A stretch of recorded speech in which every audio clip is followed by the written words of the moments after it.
Hello friends, welcome to our YouTube channel. 22 फरवरी के MCQs ready है, तो चलिए स्टार्ट करते हैं। First question, which of the following statement is or are correct about NITI Aayog? First, the CEO of NITI Aayog is appointed by the prime minister. Second, it is an example of cooperative federalism. And third, it aims to pay attention to technology improvement and capacity building for the discharge of programs. And the correct answer is D 1, 2 and 3. ये तीनों statement correct है।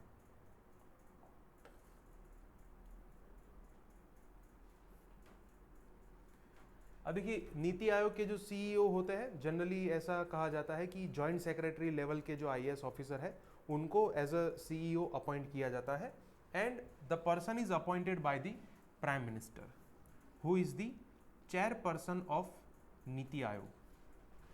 तो first जो है वो correct होगा, second जो है वो भी करेक्ट है। अब नीति आयोग के अंदर दो अलग अलग काउंसिल है, one is regional council and other is governing council. दोनों के अंदर स्टेट एंड यूनियन टेरिटरी को भी प्रेजेंट किया जाता है। So it is an example of cooperative federalism. उसका एक मेन ऑब्जेक्टिव ये भी है कि इंडिया के अंदर कोऑपरेटिव फेडरलिज्म को प्रमोट किया जाए। थर्ड जो है वो भी करेक्ट है कि इसका एक ऑब्जेक्टिव ये है कि प्रोग्राम को इफेक्टिवली इंप्लीमेंट करने के लिए टेक्नोलॉजी इंप्रूवमेंट के ऊपर ध्यान दिया जाए। सो the answer is D 1, 2 and 3। सो अभी रिसेंटली नीति आयोग की जो गवर्निंग काउंसिल है उसकी एनुअल मीटिंग हुई थी।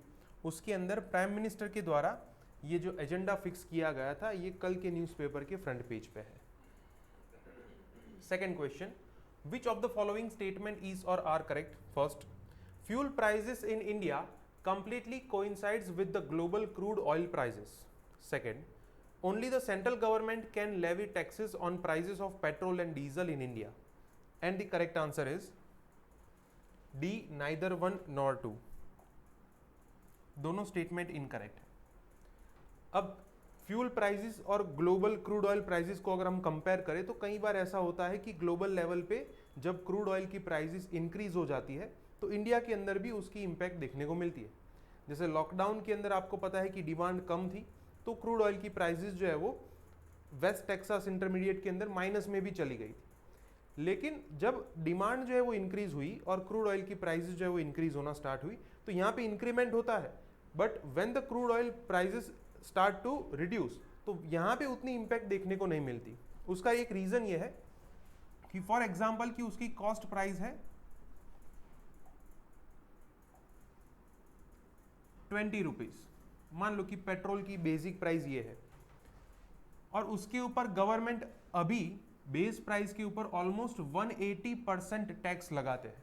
सेंट्रल और स्टेट गवर्नमेंट दोनों के टैक्स को अगर हम कंबाइन करें तो ऑलमोस्ट ये 180% हो जाता है।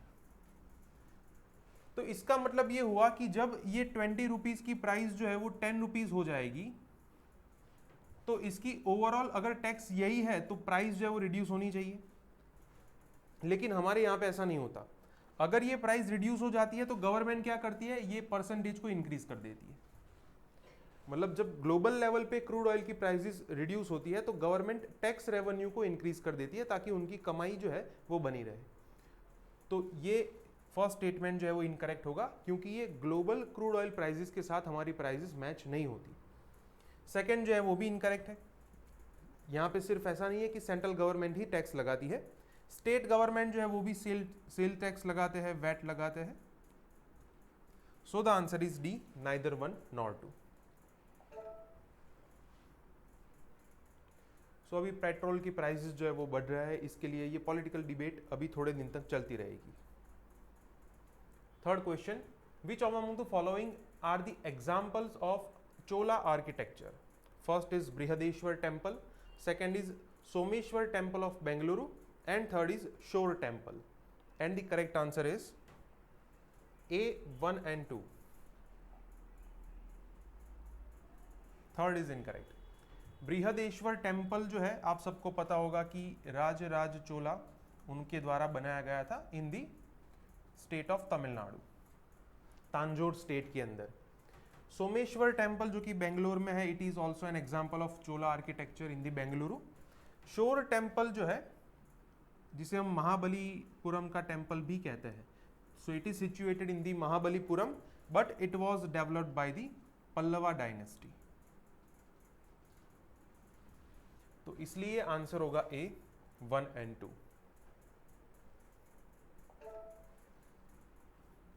सो अभी बेंगलुरु के अंदर ये जो चोला आर्किटेक्चर के साइट है वो अभी न्यूज़ में है, क्योंकि वहाँ पे ये वही रिलीजन को बिलोंग करती है. इसके लिए कोर्ट जो है उन्होंने जो वहाँ का ट्रस्ट है उनको कहा है कि you have to prove that this particular land belongs to you. तो इसलिए ये चोला पीरियड के जो आर्किटेक्चर है बेंगलुरु के अंदर वो न्यूज़ में है. Fourth question, which of the following state recently gave industry tag to the hospitality sector? Option A Kerala, option B Karnataka, option C Rajasthan and option D Tamil Nadu. And the correct answer is B Karnataka. Simple question है ये. Newspaper के अंदर अगर आप छोटी छोटी खबरें पढ़ते हैं तो आपको पता चल जाएगा कि ये कल के न्यूज़पेपर के अंदर आया था. Hospitality sector gets industry tag in Karnataka. तो इस टाइप के क्वेश्चन जो है फैक्चुअल जीपीएससी के अंदर ज़्यादातर पूछे जाते हैं. Fifth question, which of the following statement is or are correct? First, India is the largest producer, consumer and exporter of tea in the world. Second, there is a very close relationship between climate, yield and the quality of tea. And the correct answer is B, second only.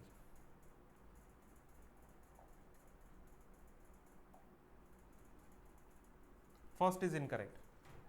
अब देखिए ये तीनों category को अगर हम अलग करें तो प्रोडक्शन के अंदर इंडिया जो है वो सेकेंड रैंक पे है, कंज्यूमिंग के अंदर इंडिया फर्स्ट रैंक पे है और एक्सपोर्टिंग के अंदर इंडिया फोर्थ रैंक पे है.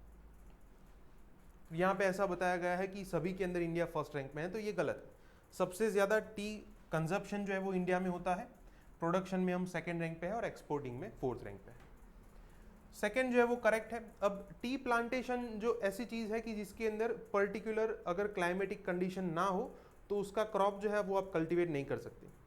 जैसे टेम्परेचर जो है वो 20 to 30 डिग्री सेल्सियस के बीच में हो जाना चाहिए. तो अगर इससे कम है तो भी कल्टीवेट नहीं कर सकते, ज़्यादा है तो भी नहीं कर सकते. रेनफॉल जो है वो भी ज़्यादा चाहिए.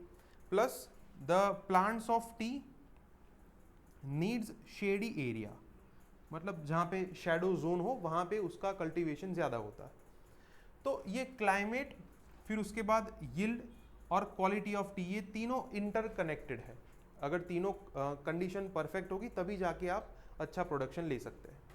Answer is B, second only. So अभी आसाम के अंदर गवर्नमेंट के द्वारा टी प्लांटेशन के अंदर जो वर्कर्स इन्वॉल्व है उनके लिए कुछ स्टेप लिए जा रहे हैं. इस साल के बजट के अंदर भी सेंट्रल गवर्नमेंट ने अनाउंस किया था कि जो टी प्लांटेशन वर्कर्स हैं उनको बेनिफिट्स मिलेंगे. Sixth question, the news media and digital platforms mandatory bargaining code bill 2020 recently seen in news is related to dash. Option A India's data protection law, option B Australia, option C UK and option D USA. And the correct answer is B Australia. अब ये bill जो है वो Australian government के द्वारा introduce किया गया था कि किस तरीके से ये जो टेक्नोलॉजी जायंट कंपनीज है जैसे गूगल है, फेसबुक है, तो उनका इन्फ्लुएंस हमारे लोगों के ऊपर कम किया जाए. वहाँ पे ये लोग ये जो कंपनीज है वो बहुत ज़्यादा ही अनड्यू एडवांटेजेस उठा रहे हैं. तो इसके चलते ऑस्ट्रेलियन गवर्नमेंट ने ये मूव जो है वो इनिशिएट किया था और उसके अंदर धीरे धीरे दूसरी गवर्नमेंट जो है वो भी अभी इन्वॉल्व हो रही है. तो रिसेंटली ये इसलिए न्यूज़ में था बिकॉज फेसबुक ने ये अनाउंसमेंट की थी कि वो अपनी न्यूज़ रिलेटेड सर्विसेज जो है वो ऑस्ट्रेलिया के अंदर बंद कर देंगे, क्योंकि ऑस्ट्रेलिया इस तरीके का कानून जो है वो लागू करने वाला था. तो इसके चलते ऑस्ट्रेलिया के प्राइम मिनिस्टर जो है उन्होंने इंडिया के प्राइम मिनिस्टर को कंसल्ट किया था व्हाट दे शुड डू. तो इसलिए ये पर्टिकुलर बिल जो है वो कल के न्यूज़पेपर के अंदर न्यूज़ में था. Seventh question, which of the following factors are responsible for the reduction in rainfall in the north east India? First is change in Indian ocean temperature, second is human influence, third is jhum cultivation. And the correct answer is D 1, 2 and 3. ये तीनों सही है. अब recently IIT Kharagpur के द्वारा ये study की गई कि किस तरीके से जो नॉर्थ ईस्ट इंडिया का एक रीजन है मॉन्सीनरम, इस रीजन के अंदर it is known as the wettest place on the earth, यहाँ पे वर्ल्ड में सबसे ज्यादा बारिश गिरती है। तो पिछले 119 ईयर्स का डेटा जो है वो कलेक्ट किया गया कि रेनफॉल पैटर्न कैसी है, तो उसके अंदर ये फाइंडिंग मिली कि वहाँ पे रेनफॉल जो है वो धीरे धीरे कम होता जा रहा है। तो उसके रीजंस बताए गए, तो सबसे प्राइमरी रीजन ये बताया गया कि इंडियन ओशन टेम्परेचर के अंदर जो चेंजेस आ रहे हैं उसकी वजह से वहाँ पे रेनफॉल जो है वो कम होता जा रहा है। अब ये दोनों रीजंस जो है वो इंटरकनेक्टेड है। कैसे? जैसे ही वहाँ पे ह्यूमन इन्फ्लुएंस जो है वो एंटर होगा, it will start process of deforestation. जैसे ही यहाँ पे डिफॉरेस्टेशन स्टार्ट होगा, so jhum cultivation is a method of deforestation. Jhum cultivation का दूसरा नाम है शिफ्टिंग कल्टीवेशन। जहाँ पे कोई पर्टिकुलर लैंड है, if it is a forest land, इसको आपको एग्रीकल्चर के अंदर यूज में लेना है।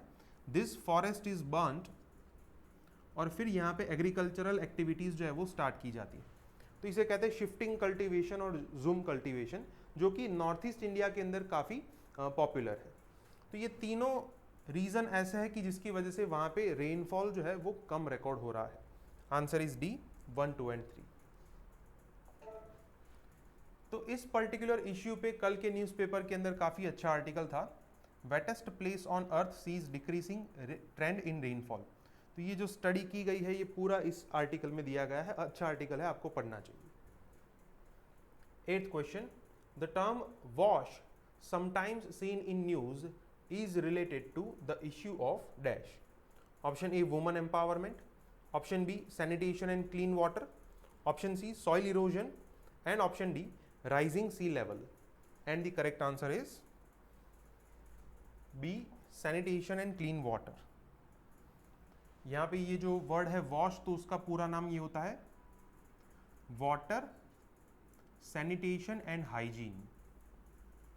तो ये एक ऐसा इनिशिएटिव है जो WHO के द्वारा लॉन्च किया गया था।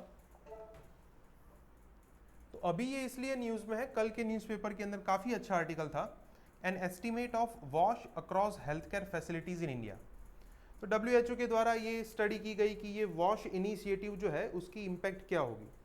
अब अगर हम इंडिया की बात करें तो यहाँ पे ये दिया गया है कि अगर हम clean water, sanitation and hygienic condition को मेंटेन करते हैं तो इसकी इनिशियल कॉस्ट जो है वो अराउंड 2500 करोड़ की होगी, और अगर उसको मेंटेन रखना है तो रिकरेंट एक्सपेंसेस जो आएंगे वो अराउंड 2000 करोड़ के होंगे। लेकिन इतना खर्चा करने के बाद क्या हमें अच्छे इम्पैक्ट मिलेंगे?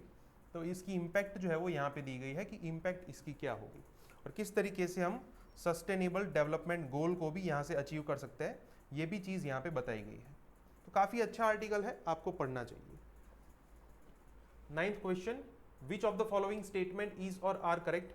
First, MLAs disqualified under the 10th schedule of the Constitution are barred from contesting in any elections. Second, the Speaker of the House has the power to review his own decision on disqualification of MLAs. And the correct answer is D, neither one nor two. दोनों statement incorrect है। अब देखिए 10th schedule मतलब कि anti defection law, उसके अंदर किसी भी मेंबर ऑफ लेजिस्लेटिव असेंबली को अगर डिस्क्वालीफाई किया जाता है तो उस पर्टिकुलर टर्म के लिए उस कंस्टिट्यूएंसी में से वो इलेक्शन नहीं लड़ सकते। और यहाँ पे क्या लिखा है? फ्रॉम कंटेस्टिंग एनी इलेक्शन, इसलिए ये स्टेटमेंट गलत होगा। सुप्रीम कोर्ट ने क्लियरली कहा है कि ऐसा नहीं है, वो नेक्स्ट इलेक्शन के अंदर वो री इलेक्ट होके आ सकते हैं।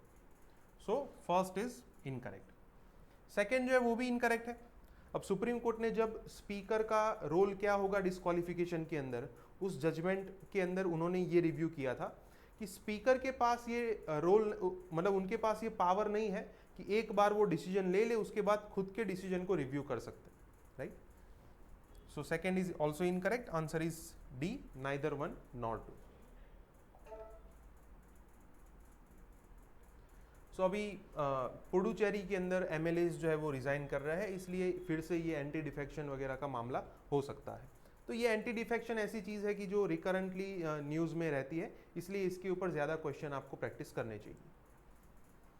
10th question, which of the following statement is or are correct about national pension scheme?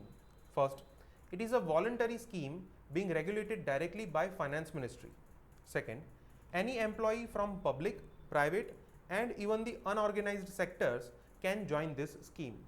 And the answer is B, second only. First is incorrect because government ने ये जो नेशनल पेंशन स्कीम है उसके लिए एक बॉडी बनाई है जिसका नाम है pension fund regulatory and development authority. PFRDA is the responsible authority to regulate this national pension scheme, जिसके अंदर आप वॉलंटरी बेसिस पे पेंशन स्कीम के अंदर कंट्रीब्यूट करते हैं. जो ट्रेडिशनल इंस्ट्रूमेंट है उससे ज़्यादा आपको यहाँ पे रिटर्न जनरेट होता है. सो यहाँ पे कोई भी अगर पब्लिक सेक्टर का, प्राइवेट सेक्टर या फिर कोई अनऑर्गेनाइज सेक्टर के एम्प्लॉय है वो भी इस स्कीम को ज्वाइन कर सकते हैं. So the answer is B, second only. So अभी ये ऐसी अफवाहें उड़ रही थी कि EPF एंड NPS जो है उसको मर्ज किया जाएगा, तो फाइनेंस मिनिस्ट्री ने इसके ऊपर ये क्लैरिफिकेशन दिया है कि ये दोनों को हम सेपरेट ही रखेंगे, मर्ज नहीं करने वाले. ओके फ्रेंड्स, तो आज के 10 MCQs यहाँ पे कंप्लीट होते हैं. अगर आपको कोई डाउट है तो आप कमेंट सेक्शन में लिखिए. वीडियोस पसंद आए तो वीडियोस को लाइक कीजिए और चैनल को सब्सक्राइब कीजिए. Thank you.